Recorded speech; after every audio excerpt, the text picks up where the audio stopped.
Bachelor point 2018 সালে শুরু হওয়া এই ধারাবাহিকটি ঢাকা শহরে বসবাসরত ব্যাচেলরদের বাস্তব জীবনের সংগ্রাম, বন্ধুত্ব ও মজার ঘটনা ফুটিয়ে তোলে। ঈদকে ঘিরে দর্শকদের জন্য বিশেষ আয়োজন নিয়ে আসছে বর্তমান সময়ের নাটকের এই জনপ্রিয় সিরিজ। 8 পর্বের একটি পূর্ণাঙ্গ বিশেষ চ্যাপ্টার নিয়ে হাজির হবে নির্মাতা কাজল আরিফিন অমি। এই তথ্য তিনি নিশ্চিত করেছেন। অমি জানান, ঈদের চ্যাপ্টারে একটা স্পেশাল ক্যারেক্টার থাকবে, যে ক্যারেক্টারটা মানুষ বহু বছর ধরে চাচ্ছিল। সেই ক্যারেক্টারটাকে এটা এখনো বলা যাবে না, এটা আসলে চ্যাপ্টারে মানুষের দেখতে হবে। আর এই চ্যাপ্টারটা আমরা স্পেশালি আউট অফ ঢাকা একটা স্পেশাল লোকেশনে শুট করছি। সো একটা ডিফারেন্ট ফ্লেভার পাবে মানুষ চ্যাপ্টার 10 এ এসে। তিনি আরও জানান, এবারে বিশেষ পর্বের আলাদা কোনো নাম থাকছে না, পুরো একটি চ্যাপ্টার জুড়ে থাকবে ঈদের আবহ।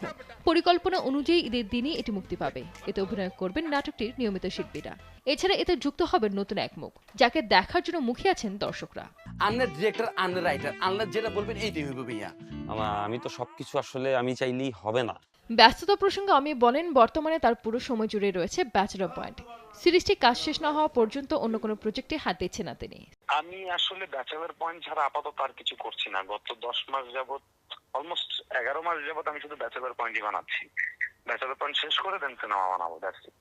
সম্প্রতি মুক্তি পেয়েছে ব্যাচেলর পয়েন্ট সিজন 5 এর 65 থেকে 72 নম্বর পর্ব। ওটিটি প্ল্যাটফর্ম বঙ্গে একসঙ্গে দেখা যাচ্ছে পর্বগুলো।